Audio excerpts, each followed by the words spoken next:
이 시간 함께 나누실 하나님 말씀 구약성경 역대하 19장 1절에서 11절까지 말씀입니다.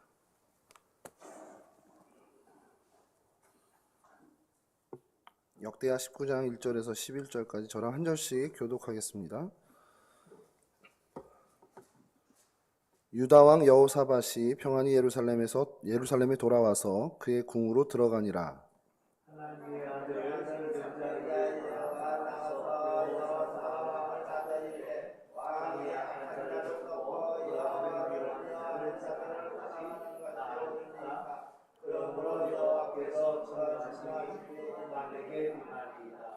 그러나 왕에게 선한 일도 있으니 이는 왕이 아세라 목상들을 이 땅에서 없애고 마음을 기울여 하나님을 찾았음이니이다 하였더라.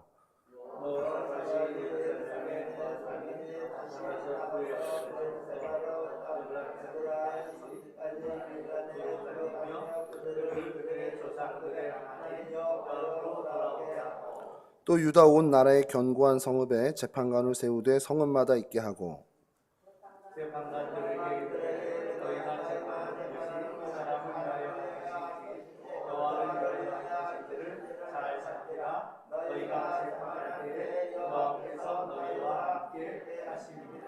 그런즉 너희는 여호와를 두려워하는 마음으로 삼가 행하라. 우리의 하나님 여호와께서는 불의함도 없으시고 치우침도 없으시고 뇌물을 받는 일도 없으시니이다 하니라.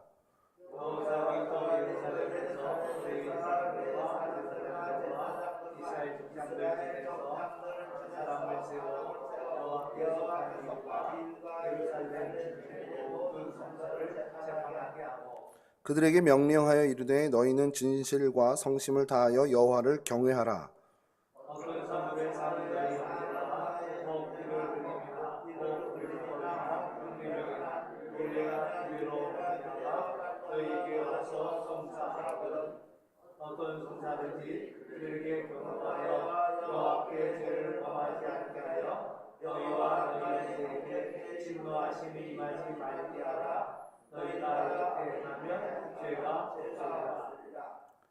함께 하시죠. 여호와께 속한 모든 일에는 대제사장 마마가 너희를 다스리고 왕에게 속한 모든 일은 유다 지파의 어른 이스마엘의 아들 스바랴가 다스리고 레위 사람들은 너희 앞에 관리가 되리라. 너희는 힘써 행하라. 여호와께서 선한 자와 함께 하실지로다 하니라. 아멘. 오늘 저희가 살펴볼 성경의 인물은 여호사밧입니다. 유다의 이제 네 번째 왕이 되는데요. 그 이름의 뜻이 여호와께서 심판하셨다라는 뜻을 갖고 있습니다. 그러니까 하나님의 심판. 좀 두렵기도 한 이름이기도 한데요. 그 아버지가 아사왕, 그러니까 종교개혁을 처음 시행했던 왕으로 유명한데 이 아사왕이 이 아들 여호사밧이라고 이름을 지을 때에 아마 신앙의 상태가 하나님의 심판에 대한 어떤 묵상을 많이 하지 않았을까라는 생각을 좀 해보게 됩니다. 유다의 네 번째 왕이 되었고요. 여호람이라는 아들을 두었고 또 특이한 관계 하나가 북왕국 아합 왕과 사돈 관계를 맺게 됩니다. 이게 좀 이따 좀 말씀드리게 되지만 이게 굉장히 큰 불행의 단초가 되게 되는데요. 당시 시대적 배경을 좀 살펴보면요. 요 이전까지는 남북, 북이스라엘과 남유다의 관계가 그렇게 좋지 않았습니다. 계속 긴장 관계 상태였는데 여호사밧이 유다의 네 번째 왕이 되면서 뭐 관계를 맺고 또 그러니까 사돈까지 맺게 됐겠지만 굉장히 우호적으로 변하는 약간 이제 동맹 관계가 되게 됩니다. 그 배경은 그래요. 그러니까 북이스라엘의 북쪽에 있는 아람이 강성해지면서 이 두 나라에게 다 위협이 되게 됩니다. 그러니까 이걸 대처하기 위해서 어떤 그 방법으로 이제 동맹을 맺게 되는데 그러면서 이제 우호 관계로 가고 가까워지고 또 그러면서 뭐 사돈까지 맺게 되는 그런 일들이 좀 일어나게 되죠. 솔로몬 이후에 이스라엘이 남북으로 분단됐죠. 분단된 이스라엘은 어떻게 보면 굉장히 하나님을 좀 떠나는 모습들을 더 많이 보여줍니다. 특히 남유다 같은 경우가 왕조가 바뀌지는 않았음에도 불구하고 그 안에서 계속 선한 왕, 선한 왕이 훨씬 더 적죠. 악한 왕들이 계속해서 세워지는데 왜 그렇게 되는가를 성경학자들이 이제 보는 것이 애초에 단추가 이제 잘못 끼워졌다라는 거예요. 그러니까 솔로몬이 여러 이방 나라들과 정략 결혼을 하게 되죠. 그래서 많은 후비를 두게 되는데 그 비들이 자신의 본국에서 섬기던 우상들을 다 갖고 들어옵니다. 그걸 또 솔로몬이 용인을 했고요. 그래서 그 온갖 우상들이 들어오는 계기가 돼버린 거죠. 그러니까 이제 정치 문화적 그런 부분들이 어떻게 보면 모든 게 이제 사실은 여호와 하나님께 이렇게 초점을 맞춰줘야 되는데 그러지 못하고 좀 혼탁하게 되었습니다. 그리고 난 다음에 남북이 분열되고 이제 남왕국의 남유다의 첫 번째 왕이 실질적인 첫 번째 왕이 된 르호보암이 이거를 좀 어떻게 보면 개혁하거나 하나님께로 돌아온 신앙으로 바꾸면 좋았는데 그러지 않고 오히려 더 장려하게 되죠. 그래서 오히려 곳곳에 산당을 세우게 되고 우상을 세우고 아세라상을 세우고 또 그 우상 산당에 남색하는 자들을 어떻게 보면 더 장려하는 그렇게 정치적으로 종교적으로 굉장히 퇴폐한 나라가 되어버립니다. 그리고 그 모습을 보고 이제 그 아사 왕 이제 오늘 우리가 살필 여호사밧의 아버지는 아사 왕이 41년간 재위를 하면서 나름대로 개혁을 해보려고 굉장히 애를 쓰는 그런 상황이 벌어지죠. 과감하게 어떻게 보면은 좀 일을 개혁을 단행을 해요. 그러니까 대표적인 예가 뭐냐면 이게 좀 성경 안에 보면 좀 모순 아니야 이렇게 얘기할 수 있는데 그 어머니가 마아가로 표현될 때가 있고요. 또 그 아버지의 할머니로 마아가가 표현될 때가 있는데 어쨌든 그 당시에 태후의 자리에 있었던 이 마아가가 우상을 아세라상을 이제 섬기는 거를 보고 이 아사 왕이 폐위까지 시킵니다. 그러니까 그렇게 과감하게 종교 개혁을 단행을 해요. 그러니까 유다 종교 개혁을 단행한 굉장히 훌륭한 왕으로 평가를 지금도 받고 있는데 그 뒤를 이어서 이제 왕이 된 게 오늘 우리의 주인공 여호사밧입니다. 그러다 보니까 여호사밧이 아버지의 정책을 그냥 지속적으로 이어만 가면 되는 거예요. 계속해서 그러다 보니까 어떻게 보면 좀 이게 수월할 수도 있겠다라는 생각을 좀 하는데 결코 수월한 일이 아닙니다. 왜냐하면 이미 문화나 그런 어떤 사람들의 인식이 다 하나님을 떠나버린 어떤 그런 것들이 더 쉽고 더 편한 세상이 돼버렸기 때문에 아사 왕이 개혁을 아무리 애를 써도 그게 전체적으로 다 성공하지 못하게 됩니다. 자, 이런 뒤를 이어받아서 왕이 된 여호사밧이 아버지의 그 정책을 계속해서 이어서 개혁을 하고 그런 어떤 높은 평가를 받고 있는데 그 행적들을 그때 여호사밧 왕위 시절에 행적들을 좀 저희가 좀 살펴보고 어떤 일을 했는지 뭐 업적이라면 업적이라고 할 수도 있고요. 어떤 사건이면 사건이라고 할 수 있는 그걸 좀 오늘 좀 살펴보려고 합니다. 첫 번째로 먼저 좀 살펴볼 것이 여호사밧 제위에 그가 행했던 업적 중에 큰 것이 왕권을 강화하고 국방력을 견고히 했다라는 평을 받고 있습니다. 이게 사실은 오늘 뭐 우리 말씀의 주제는 아닌데 왕권이 강화되고 국방력이 이제 강해졌다. 이런 것들이 왜 중요하냐면 그러니까 여호사밧이 종교개혁을 단행할 때 그 국정 능력이 힘이 있냐 없냐가 여기서 사실 판가름이 되거든요. 왕권이 강화돼야 사실 그 개혁 정책이나 이런 것들이 힘을 실고 그래서 그 종교 계획이 어떻게 보면 원활하게 진행될 수 있는 힘이 사실 여기서부터 출발이 됩니다. 여호사밧이 왕이 됐을 때 그 선왕이었던 아사 왕이 이루어놓은 업적이 매우 컸기 때문에 그 1, 2차에 걸친 그 일로 인해서 좀 많은 그 이제 견고한 어떻게 보면 토대가 마련이 되고요. 또 이제 종교적인 것뿐만 아니라 구스가 쳐들어왔을 때 100만 대군을 이끌고 쳐들어왔을 때 하나님께 의지하고 기도하는 것으로 인해서 그 어떻게 보면은 전쟁에서 승리하게 되는 어떻게 보면 국방력에서도 굉장히 큰 성과를 거두는 그런 바탕에서 이제 시작을 하게 되는 겁니다. 아무래도 그 아사 왕의 영향을 많이 받았을 터이니까 이 왕권을 강화하는 것이 중요하다라는 것, 또 우리 국방력을 든든히 하는 것이 중요하다는 것을 인지했을 것이고 그러다 보니까 그 아버지 때에 정복한 에브라임 성읍, 그러니까 이스라엘이랑 맞닿아 있는 최정반의 어떻게 보면 성읍입니다. 거기에 군영을 구축하고 어떻게 보면 그 견고히 하는 방어력을 구축하는 데 집중을 하게 되죠. 자, 이런 왕권과 국방력을 강화한 다음에 그가 하는 두 번째로 행한 것이 종교 개혁을 이제 감행을 하게 됩니다. 아사 왕이 두 번에 걸쳐서 종교 개혁을 단행했기 때문에 사실 그걸 또 반복하면 그렇게 어려운 일이 아니었을 것이라고 이제 생각을 할 수 있는데 이 아사 왕 말년에 좀 실수를 해요. 선지자 하나니를 이제 박해하고 나름 좀 교만해져서 하나님을 의지하기보다는 이제 외국, 그 어떻게 외교를 통한 부강한 나라를 좀 의지하는 모습을 보이면서 결국에 이제 좀 책망을 받게 되죠. 그래서 우상의 잔재들이 이렇게 좀 완전히 멸절되지 못하고 다시 이렇게 좀 자라난 어떤 배경을, 그런 어떤 단초를 제공하게 됩니다.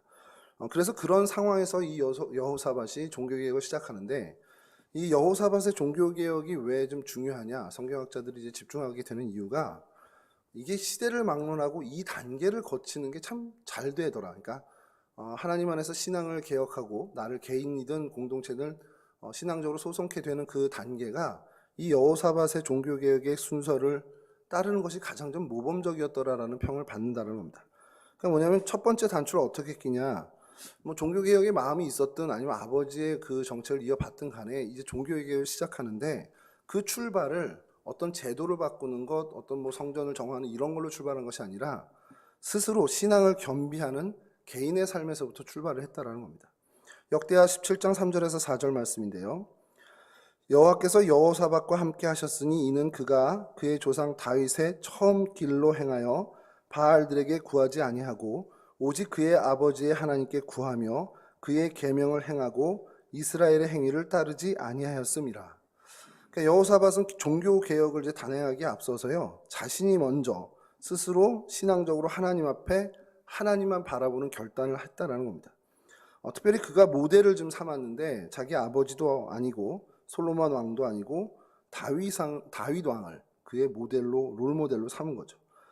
그 중에 뭐 다윗의 처음 행위를 이제 본받기를 애썼다고 성경에서 표현하는데, 그 처음 행위가 뭘까? 성경학자들은 하나님의 마음에 합한 사람의 모습을 얘기합니다.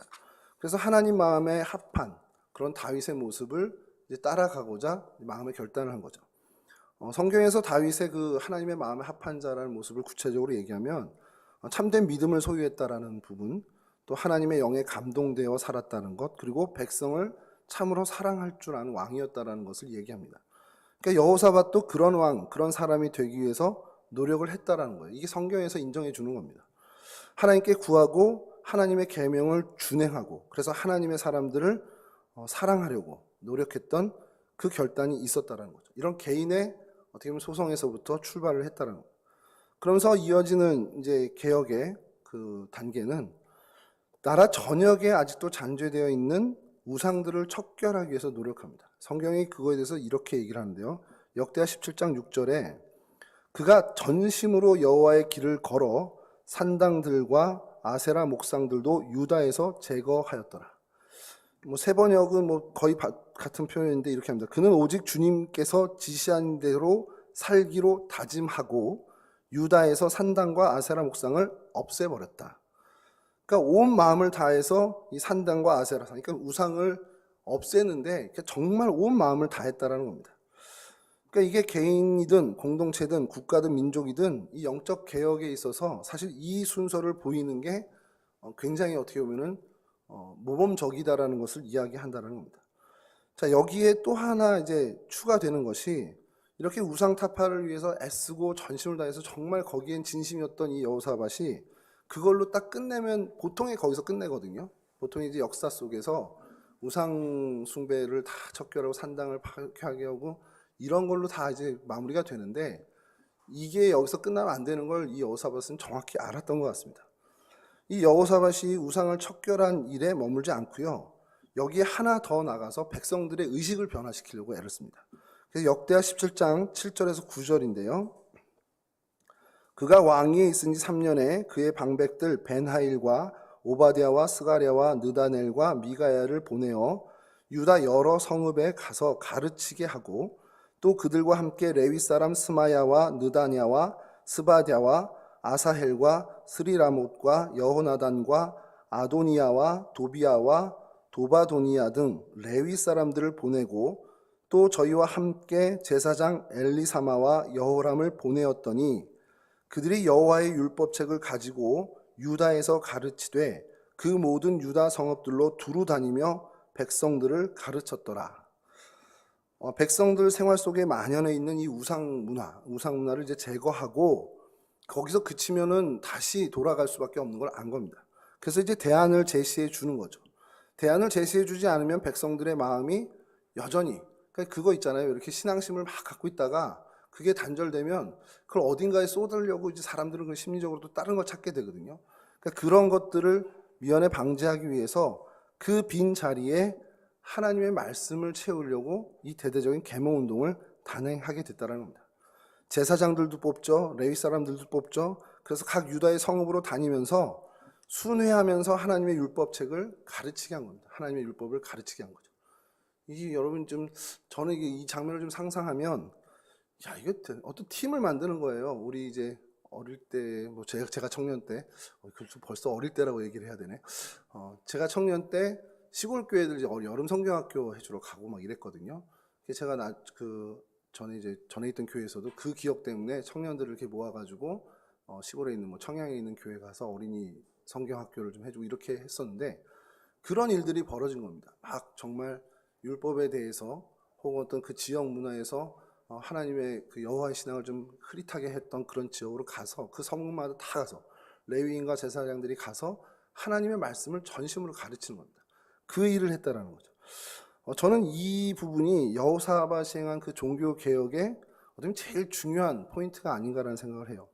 왜 말씀을 가르치는 게 중요할까? 이 생각을 여호사밧이 어떻게 했을까? 성경에서도 이 말씀을 가리키는 것 왜 중요하냐라고 이야기하냐면, 호세아서 4장 6절 우리가 잘 아는 말씀입니다. 내 백성이 지식이 없음으로 망하는도다. 내가 지식을 버렸으니 나도 너를 버려 내 제사장이 되지 못하게 할 것이요 내가 네 하나님의 율법을 잊었으니 나도 네 자녀들을 잊어버리리라. 하나님이 당신의 백성이 망하는 근본적인 이유가 뭐냐? 지식. 바꿔 얘기하면 하나님을 아는 지식이 없기 때문에 망한다라고 하나님이 얘기하고 계십니다. 여러분, 이게 굉장히 두려운 거죠. 우리가 망하는데 죄를 짓어서 망했다. 그것도 맞는 말일 수 있습니다만, 그럼 왜 죄를 짓냐? 그 이전의 원인이 하나님을 아는 지식이 없어서 죄를 짓게 된다는 겁니다. 하나님을 아는 지식이 없으니까 이런 일도 하고, 하나님을 아는 지식이 없으니까 하나님이 원치 않은 일, 하나님이 가증하게 여기는 일들을 하게 된다는 거예요. 여러분, 그럼 이게 구약 시대만 그렇겠습니까? 오늘날도 마찬가지라는 거죠. 오늘날의 이 하나님의 백성이든 이 땅에 피조된 모든 사람이 망하는 이유는 그냥 하나입니다. 하나님을 아는 지식이 없어서 자기 제속인대로, 자기 살고 싶은 대로, 자기 원하는 대로 살기 때문에 망한다라는 거예요. 그러면 여러분, 하나님을 아는 지식은 도대체 어디 있습니까? 오늘 여호사밧이 뭘 가르쳤습니까? 하나님의 말씀을 가르친 거죠. 오늘날도 마찬가지입니다.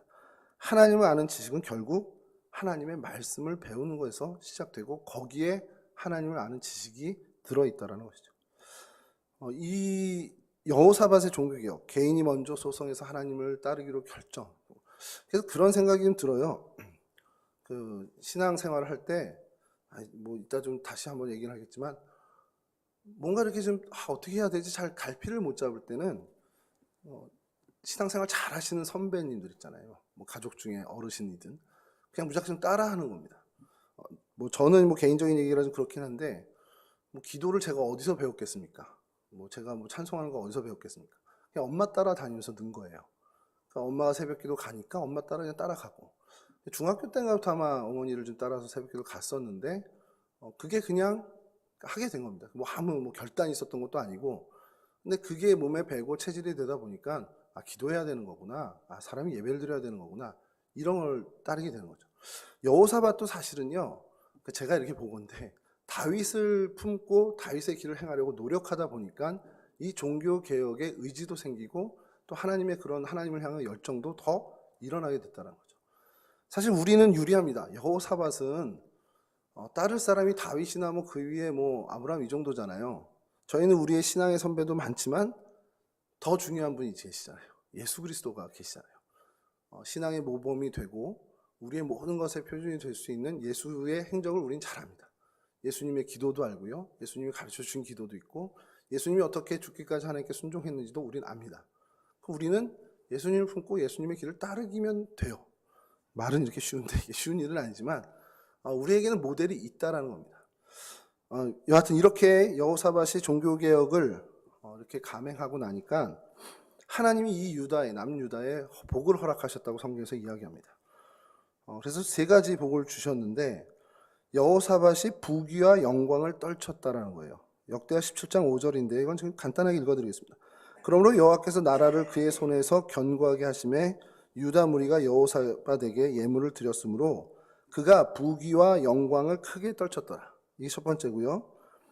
그 이어지는 그 뒤에 있는 17장 10절에는 또 이렇게 증언합니다. 여호와께서 유다 사방의 모든 나라에 두려움을 주사 여호사밧과 싸우지 못하게 하시매.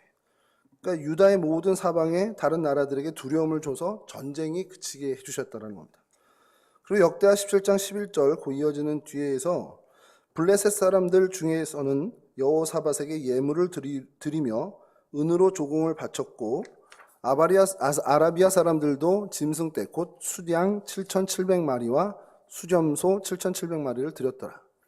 요게 좀 눈에 띌 만한 어떻게 보면은 사건인데, 블레셋은 언제나 이 유다 사람, 이스라엘 사람들에게 눈에 가시 같은 어려운 존재였습니다. 근데 여호사밧 때에 블레셋 사람들이 유다에 조공을 바쳤다라는 이야기가 이 성경에 등장하는 거죠. 뭐 이제 아라비아 사람들 조공을 바치고, 그러니까 국방력이 그만큼 더 강화된 거죠. 그 힘이 생기니까 그 힘을 가지고 이 종교 개혁을 더 힘있게 가져갈 수 있게 되는, 어떻게 보면 은혜의 선순환이 계속 일어나게 된 거죠.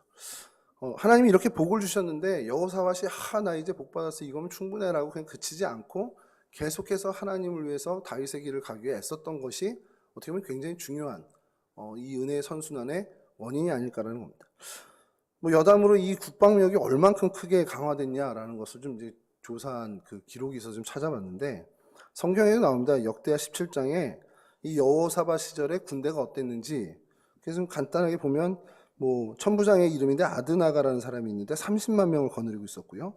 또 여호하난이라는 사람이 28만 명, 그리고 아마시아가 20만 명, 또 엘리아다라는 사람이 20만 명, 그리고 이제 여호사밧 궁궐의 군대가 18만 명. 그래서 다 합치면 116만 명입니다. 감이 안 오시죠? 우리나라 군대가 60만이에요. 60만도 이제는 안 되는데, 대한민국을 지키는 군인의 수가 60만인데 남유다를 지키는 그 군인이 116만이었습니다. 이게 굉장한 숫자라는 거죠. 이렇게 어떻게 보면 역대 최고까지는 모르겠는데 정말 최고의 정점을 찍는 군사력까지 소유하게 된 게 이 여호사밧 때였다라는 거예요. 그 힘을 왜 주셨겠습니까? 저는 이게 근본적인 질문이, 하나님이 복을 주셨다라고 성경에서 이야기하는데 그 복을 왜 주셨겠냐라는 거예요. 물론 이제 하나님을 위해서 종교 개혁을 감행하고 이거 하나님이 기쁘게 보셔서 이런 어떻게 보면 누릴 수 있는 걸 주셨겠지만, 그 이유는 그럼 그거 가지고 뭐 하라고 주신 거냐는 거예요. 계속해서 하나님에게 더 집중하고 하나님의 신앙의 삶을 살도록 백성들을 독려하는 그 일을 행하게 하기 위해서 주셨다는 겁니다. 여호사밧은 사실 그거를 좀 그래도 어렴풋이라도 알고 있었던 사람인 것이 이제 뒤에 좀 나오는 이야기에 책망을 받은 후에 그가 계속해서 전진해 나가는 모습을 보면 그렇습니다. 여러분, 우리도 마찬가지가 아닐까라는 생각이에요. 내가 하나님을 향해 전심으로 무언가 하고 있는, 내 신앙을 어떻게 하나님께로 계속 향하고 있는 것인가, 아니면 또 나를 통해서 하나님 내 주변의 생명들을 하나님께로 이끄는 일을 하나님 쓰시진 않을까, 그리고 쓰셨으면 좋겠다는 소망도 갖고요. 계속해서 우리의 삶의 자리가 여호와를 몰라서 망하는, 하나님을 아는 지식이 없어서 망하는 일이 적어도 내 주변에는 없어져야 되겠다는 그 결단을 가지고 나가야 한다는 거죠. 여러분, 우리 신앙생활 아까도 말씀드렸지만 고민이 되면요, 그냥 좋은 믿음의 선배, 그 신앙의 모델들을 찾는 것에서 출발해서 그렇게 자라나면 예수님을 모델로 삼는 자리까지 나가게 됩니다. 그래서 그렇게 나아가고 이제 더불어 나와 내가 속한 공동체 구성원들을 살피게 되고, 그들에게 정말 하나님의 어떻게 보면 선한 영향력, 하나님을 섬기는 선한 영향력을 주게 되는, 사실 그 일들, 특별히 그들에게 하나님의 말씀을 좀 심겨주는 그런 일들이 중요한데, 사실 여기에 성패가 달려있다는 거예요. 신앙생활을 뭐 교회를 40년 다녔다 50년 다녔다, 저도 교회를 이제 50년째 다니는 건데 50년 다니나 뭐 몇 년 다니나 큰 차이가 없는 게 왜 그럴까라는 생각을 좀 해보면, 제가 그런 고민을 한번 받은 적이 있습니다. 그 청년 하나가 다짐하고 다짐하고 또 해도 어느 정도 가면 또 무너지고 또 다시 반복되고 또 깨닫고 자복하고 돌아오면, 그래서 어느 정도 가다가 또 무너지고 이런다는 거예요. 그 이유가 뭘까라는 걸 저한테 이제 한번 물어보는데, 그 친구랑 이제 이런 성경 공부를 하면서 얘기는, 핵심은 성경은 그걸 얘기합니다. 그 비워낸, 어떻게 보면 죄를 깨닫고 하나님 앞에 잘못된 삶의 길이다라고 생각해서 돌이켜서 비워내면 거기를 말씀으로 채워야 된다는 거예요. 그러지 않으면 다시 세상의 논리가 들어옵니다. 세상에서 이렇게 사는 게 성공이야. 왜냐하면 우리가 세상에 살고 있으니까 계속 노출되는 거예요. 그러니까 비워내고 그냥 나 이제 정결해졌다 하고 나가면 그냥 세상 것으로 다시 채워집니다. 그러니까 비워낸 다음에 그 자리에 세상의 논리가 아닌 말씀의 정신을 채우고 말씀으로 채워놔야 세상에 나가도 세상의 것에 물들지 않고 세상의 것에 들어올 틈이 없다라는 거죠. 여러분, 말씀으로 채워나가는 것, 이게 굉장히 중요하고요. 여호사밧이 행한 개혁의 핵심이 바로 여기에 있었다라는 것.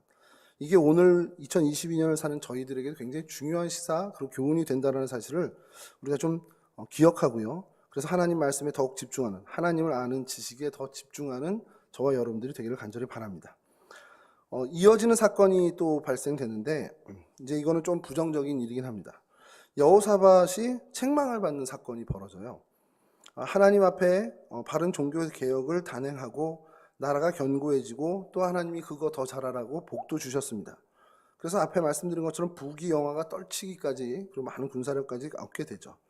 자, 그런데 이것이 무너지는 단초가 생겼는데 바로 여호사밧이 북이스라엘의 가문과 혼인관계를 맺는 거예요. 그래서 그렇게 동맹관계를 형성하는 것이 이 불행의 단초가 되어버렸습니다. 북이스라엘과 유다는 어느 때보다 더 가까워진 우방국이 됐죠. 이 일로 인해서 더 가까워졌지만 이게 어떻게 보면 불행이 될 줄은 여호사밧도 예상을 못했을 겁니다.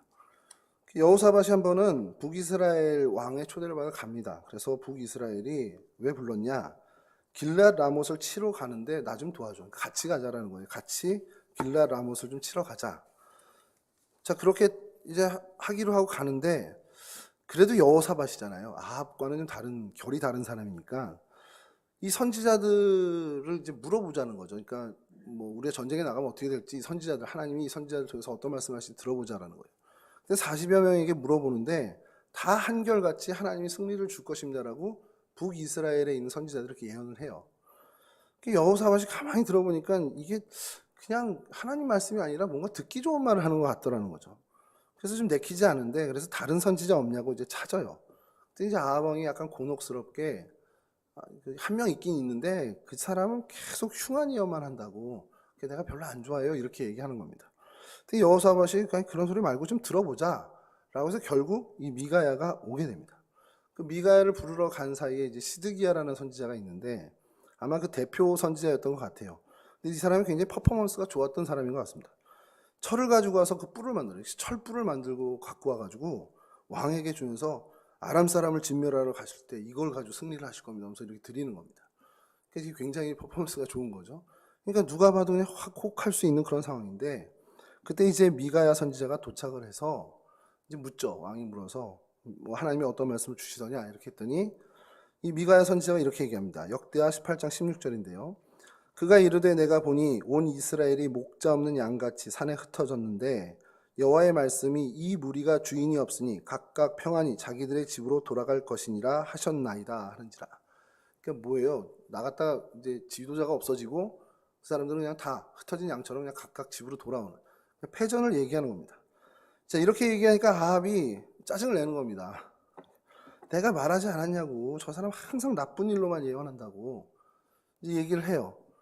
그러니까 미가야가 그 얘기를 듣고서 더 자세히 설명을 하는데 이 얘기가 지금 굉장히 어떻게 보면 동화처럼 재밌는 얘기입니다. 역대하 18장 18절에서 22절인데요. 요건 좀 제가 읽어드릴게요.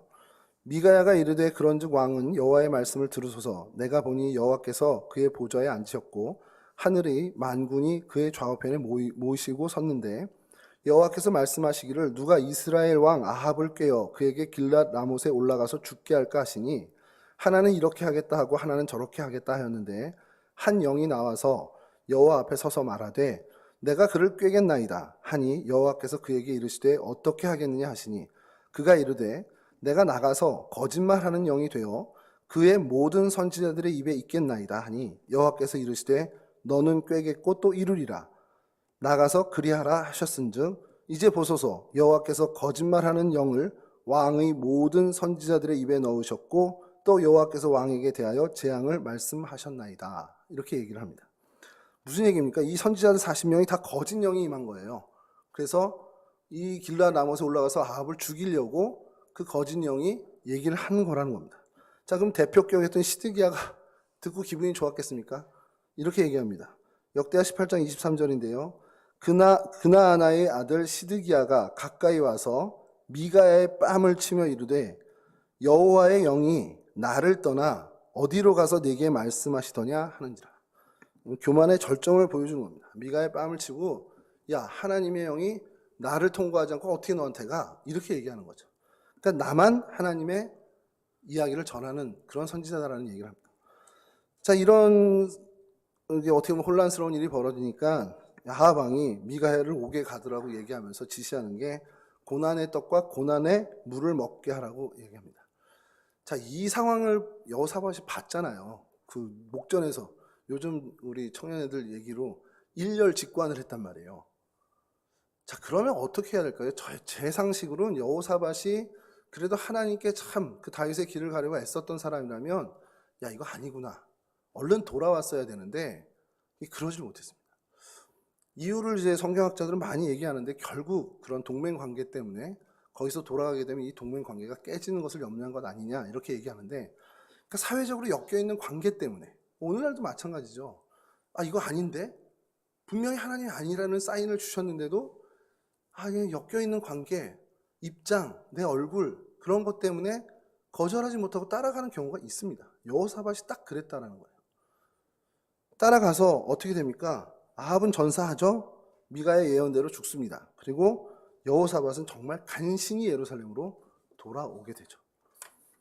그리고 이제 그 사건 이후에 벌어진 게 오늘 저희가 읽었던 본문인데, 예루살렘으로 돌아오는 여호사밧을 마중 나가는 선견자, 선지자가 있었습니다. 아사왕을 책망했던 하나님의 아들이라 칭을 받는 예후였는데, 이 예후가 여호사밧에게 말합니다. 왕이 악한 자를 도왔습니다. 여호와를 미워하는 자들을 사랑한 거, 그거 잘못된 겁니다. 그래서 하나님이 진노하셨는데 그래도 당신 마음을 하나님 보고 이렇게 좀 살려주실 겁니다. 이런 얘기를 하는 겁니다. 구체적으로 뭘 잘못했냐라는 것을 이제 두 가지로 얘기하는데, 뭐 둘 다 이스라엘과의 관계입니다. 그러니까 정략적으로 아합 가문과 결혼한 것. 이게요, 나중에 한번 시간을 갖고 좀 얘기를 했으면 좋겠는 게, 아달랴를 며느리로 맡게 되죠. 그리고 이 여호사밧 이후에 이 아달랴가 어마어마한 일들을 벌입니다. 남유다 역사에 아니면 피로 물들이는 사건을, 그러니까 어떻게 보면 피해 숙청을 하게 되는데, 이게 사실 여기서부터 출발된 거죠. 정략 결혼으로 그 아들 여호람 뭐 그 이후에 완전히 섭정을 하잖아요. 아달랴가 여왕입니다. 어떻게 보면 여왕으로 이스라엘 저기를 막 이렇게 하는데, 그러한 어떤 피해 바람이 불게 되는 단초가 이 정략 결혼에 시작됐다라는 거고요. 그리고 또 하나는 정략 결혼해서 동맹관계 맺은 거에 더불어서 그 악한 아합 왕을 도왔던 거, 그것을 책망을 합니다. 사실 거기서 멈췄어야죠. 미가야 선지자가 예언을 한 걸 새겨 듣고 거기서 멈춰야 하는데 그 예언을 무시하고 나가게 된 겁니다. 여러분, 선지자가 하나님의 뜻을 전했다, 그리고 아니면 뭐 당신 선지자를 통해서 하나님의 뜻을 알았지만, 오늘날 우리는 여러 경로를 통해서 하나님의 말씀을 듣게 됩니다. 그리고 하나님의 어떻게 보면 바른 소리를 들을 수 있도록 하나님이 많은 장치를 우리 주변에 해놓으셨죠.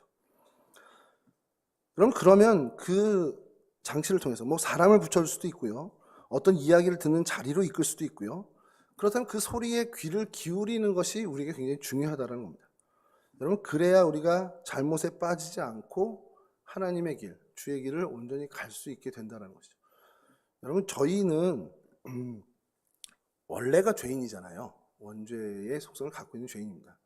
그래서요, 이거랑 골라 그러면 어느 게 편하냐면 하나님으로부터 멀어지는 게 편해요. 그건 모든 인간이 다 똑같습니다. 그렇게 안 하게 하기 위해서 하나님이 우리에게 하나님의 말씀을 들을 수 있는, 하나님의 뜻을 알게 하는 여러 루트들을 만들어 놓으신 거예요. 뭐 사람을 붙여주시기도 하고요, 어떤 뭐 매체를 통해서 듣기도 하고요, 어느 자리로 이끌어 주시기도 하고요. 그런 일들을 저희가 민감하게 생각해야 된다는 거예요.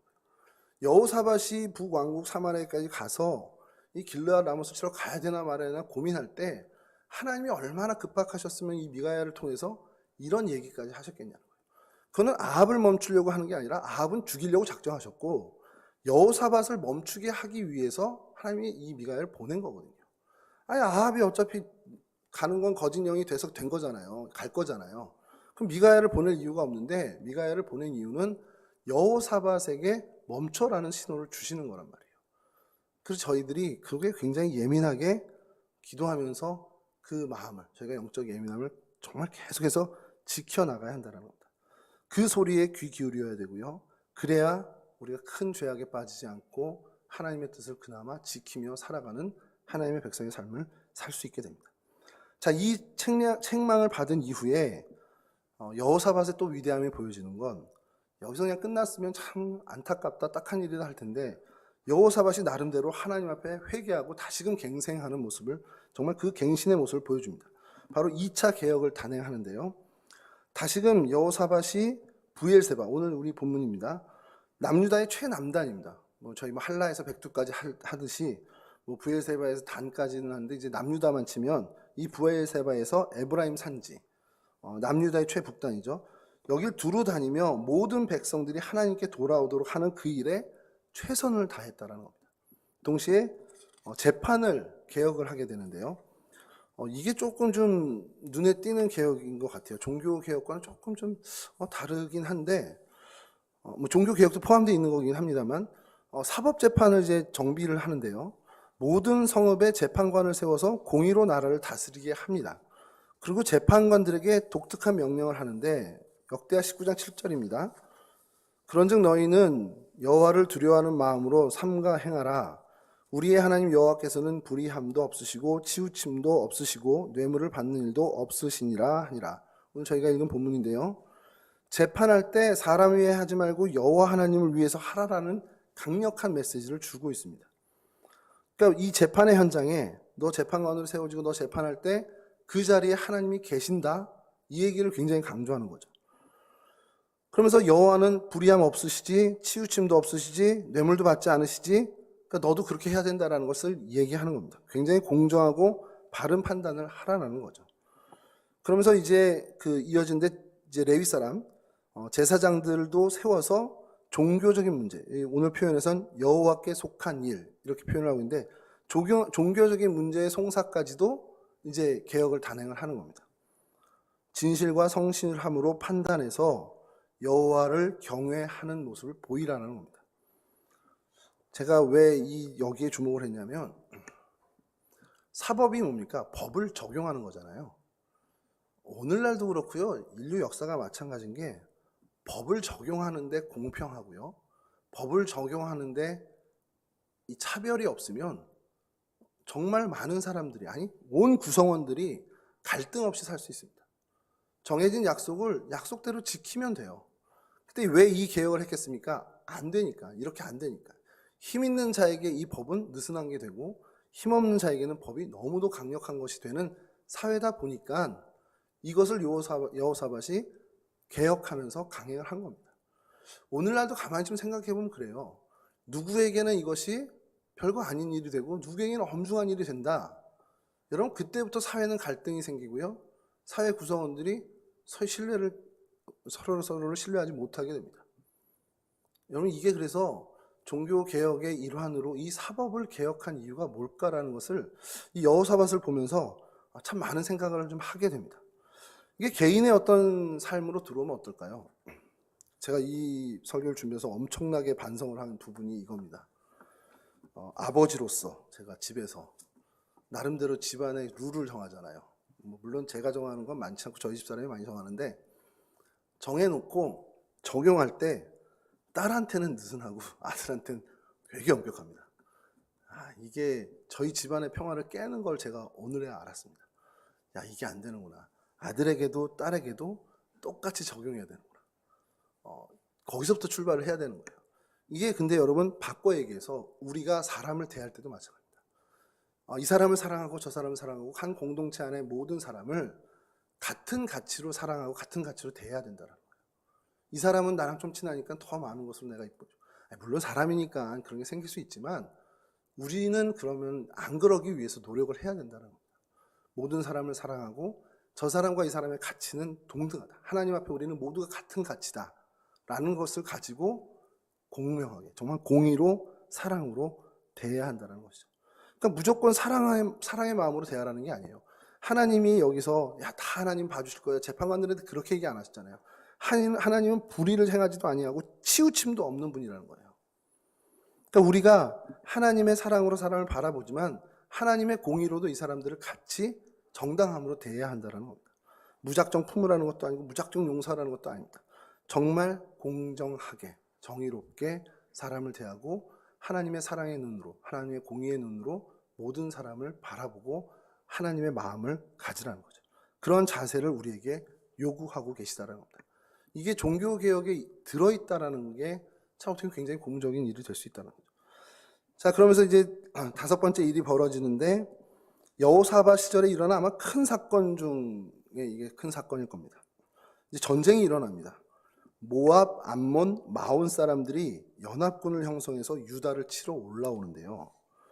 여러분, 치러 올라와도 여호사밧 군대가 몇 명이요? 116만 명입니다. 별거 아니게 뭐 두려울 일이 아닌데 여호사밧이 굉장히 떨었어요. 여호사밧이 굉장히 어떻게 보면 두려워했습니다. 아니 정규군이 116만 명이나 되는 그 군사력을 가지고 있는데 왜 떨었을까? 이게 뭘 의미하냐면요. 이 연합군이 그보다 훨씬 더 셌다라는 거죠. 이따가 말씀드리겠지만 그 규모가 어마어마한데요. 이들이 사해 중앙에 있는 엔게디의 진을 쳤습니다. 그리고 너희들 이제 끝났어 하고 어떻게 보면 보여주는 거죠. 시위를 하고 있는 건데 116만 명의 정규군을 갖고 있는 여호사밧이 두려움에 떨 정도로 어마어마한 규모였다는 거예요. 자, 여호사밧이 이럴 때 어떻게 했습니까? 모든 유다 백성들을 소집하고 금식령을 선포합니다. 밥 먹지 마. 지금부터 하나님께 기도해. 하나님의 낯을 향해 간절히 기도하죠. 그 내용이 굉장히 구구절절해서요. 역대하 20장 6절에서 11절까지 나오는데 뭐 이걸 다 읽어드리긴 어렵고 내용이 그겁니다. 하나님 하늘의 하나님이시잖아요. 이방의 모든 나라들도 하나님이 다스리시잖아요. 모든 권세와 능력이 하나님께 있지 않습니까? 하나님 전에 이 땅 아브라함 자손에게 영원히 주시기로 약속한 거 기억하세요.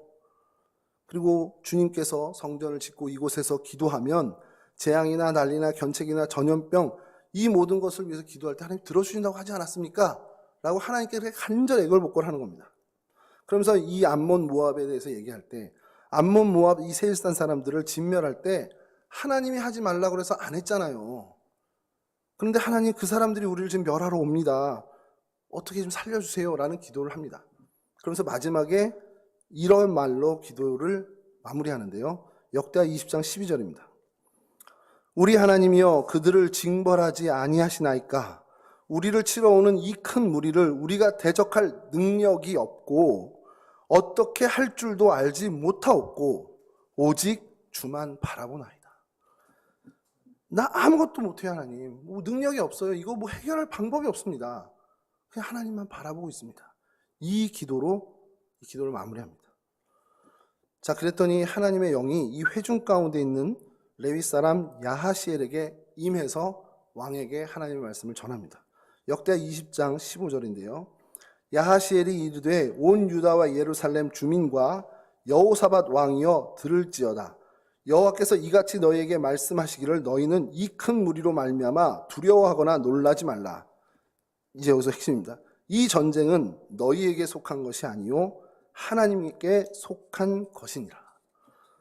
그러면서 17절에 이렇게 이어갑니다. 이 전쟁에는 너희가 싸울 것이 없나니 대열을 이루고 서서 너희와 함께한 여호와가 구원하는 것을 보라. 유다와 예루살렘아 너희는 두려워하지 말며 놀라지 말고 내일 그들을 맞서 나가라. 여호와가 너희와 함께 하리라 하셨느니라. 아멘. 자, 이 응답을 받고 여호사밧이 얼굴을 땅에 대고 하나님께 경배를 하죠. 그럼 온 백성들이 다 그렇게 합니다. 그리고 정말 어떻게 했습니까? 나가서 그 군대 앞에 찬양대, 노래하는 사람들, 찬양대를 거룩한 예복을 입히고 행진을 시킵니다. 이겼을까요? 졌을까요? 우리는 다 알고 있죠. 이겼어요. 서로 치면서 암몬 자손이 모압 자손 치고 모압 자손이 세일산 주민을 치고 막 이러면서 난리가 나면서 전멸을 하게 됩니다.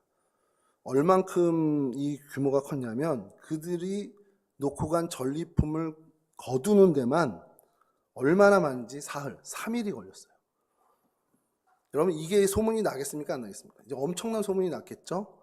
야, 걔네 연합군이 완전 깨지고 왔대. 그러니까 이게 완전히 어떻게 보면 두려움을 주는 소문이 돼버린 겁니다. 자, 그 골짜기를 그래서 브라골짜기라고 이름을 붙입니다. 우리말로 하면 송축골짜기가 되는데 하나님을 높이는 찬양의 골짜기가 되는 거죠. 정말 근데 찬양대로 승리한 거잖아요. 군사들이 승리를 한 게 아니라 찬양대를 내세워서 승리했다. 이거는 왜 그러냐? 하나님이 하셨다라는 것을 보여주는 겁니다. 우리 칼 한 번 휘두르지 않고 활 한 번 쏘지 않았는데 하나님을 찬양하는 찬양만으로도 이겼다? 이건 뭐야? 우리가 한 게 아니고 하나님이 하셨다라는 거죠. 이후에 유다는 어떻게 보면 굉장히 평강을 누리게 됩니다. 여러분, 이 모습을 보면서 우리가 어떤 걸 좀 깨달아야 될까? 위기 상황에 직면했을 때, 우리가 뭔가 문제를 해결해야 되는 급박한 상황에 놓였을 때, 뭐 기도하면서 하죠. 당연히 하는데, 하나님을 의지하는 마음, 이거 어떤 수단이나 인간의 편법이나 어떤 방법을 동원하는 것도 뭐 들 수가 있지만, 그보다 근본적으로 이거 하나님께 맡겨야 되겠다라는 생각을 저희는 하잖아요. 다 압니다. 우리 정답을 다 알고 있어요. 우리가 아는 정답은 철저히 하나님 앞에 나가서 하나님께 기도해야 되는 거 압니다. 그리고 다 하나님의 능력 안에 있다는 거 우리 다 믿고 살아요. 하나님 기억하십시오. 저 주의 종입니다. 주님 약속하신 주의 백성입니다. 나를 기억해 주십시오. 나를 불쌍히 여겨 주십시오. 나를 긍휼히 여겨 주십시오.